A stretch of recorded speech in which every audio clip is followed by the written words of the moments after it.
കുറേ നാളായിട്ട് ഞങ്ങൾ പ്ലാൻ ചെയ്തിരിക്കുകയായിരുന്നു ഒരു ടൂറ്. പക്ഷേ എല്ലാത്തിനും സമയമുണ്ടല്ലോ ദാസ എന്ന് പറയുന്നത് പോലെ ഇപ്പോഴാണ് ആ സമയം തെളിഞ്ഞത്. അപ്പോൾ ഓണം വെക്കേഷന് പോകാമെന്ന് കരുതി. അങ്ങനെ നമ്മൾ ബാഗൊക്കെ പാക്ക് ചെയ്തു. കുറച്ച് 2 ദിവസം ടൂർ ആണ്. അപ്പോൾ അധികം ഡ്രസ്സും കാര്യങ്ങളൊന്നും എടുക്കുന്നില്ല.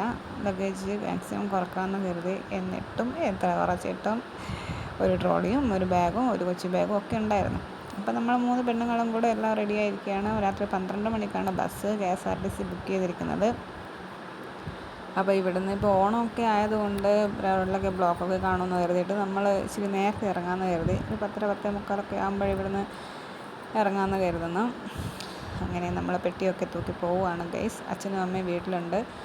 അവരെ കൂട്ടുന്നില്ല, കാരണം അമ്മയ്ക്കൊക്കെ വയ്യാത്തതല്ലേ. പ്രത്യേകിച്ച് മൂന്നാർ എന്നൊക്കെ പറയുമ്പോൾ തണുപ്പുള്ള കാലാവസ്ഥയാണ്. അപ്പോൾ അങ്ങനെ ഞാൻ ദൈവത്തിനെയൊക്കെ തൊഴുത് പ്രാർത്ഥിച്ച് പോവുകയാണ്. പോകുന്ന വഴിക്ക് ഒരു അപകടവും കാര്യങ്ങളൊന്നും ഉണ്ടാവില്ലേ എന്ന് പ്രാർത്ഥിച്ചുകൊണ്ട്.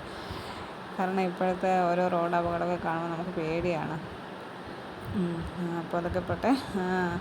അങ്ങനെ ഞങ്ങളെല്ലാവരോടും ടാറ്റ ബൈ ബൈ ഒക്കെ പറഞ്ഞ് ഇറങ്ങുകയാണേ.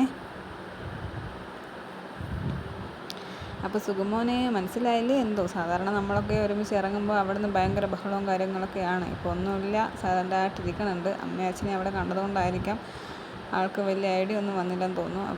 അങ്ങനെ നമ്മൾ ഓട്ടോയിൽ അവിടെ തമ്പാനൂർ ബസ് സ്റ്റാൻഡിലോട്ട് പോവുകയാണ്. അപ്പോൾ ഞാനെന്തായി മൂക്ക് പൊത്തിപ്പിടിച്ചിരിക്കുന്ന അറിയുമ്പോൾ എനിക്ക് ഛർദ്ദിക്കാൻ വരാൻ തുടങ്ങി ഗൈസ്. അപ്പോൾ പൊതുവേ എനിക്ക് ഓട്ടോ കയറുമ്പോൾ വലിയ കുഴപ്പമില്ലാതിരിക്കുന്നതാണ്. ഈ ബസ്സും കാറൊക്കെയാണ് പ്രശ്നമായിട്ട് വരുന്നത്.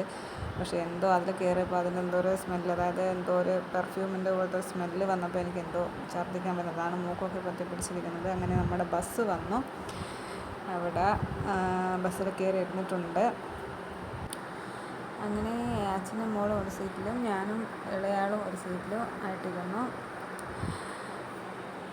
കൊട്ടാരക്കര എത്തുമ്പോഴേക്കും മൂത്തവൾ ഛർദി തുടങ്ങി. അതിന് കഴിഞ്ഞപ്പോൾ ഞാനും ഇളയാളും ഛർദി തുടങ്ങി. അങ്ങനെ ഛർദിച്ച് സത്യം പറയിച്ച് ഇങ്ങ് എത്തുമ്പോഴേക്കും നമ്മൾ അവശയായി. അവിടെ ചെറുതോണി എന്ന് പറയുന്ന സ്ഥലത്ത് KSEBയുടെ IB ബുക്ക് ചെയ്തിട്ടുണ്ടായിരുന്നു.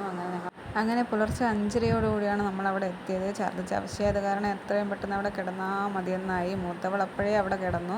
അപ്പോൾ ഇതാണ് റൂം. അപ്പോൾ ഓക്കെ, ബൈ ബൈ.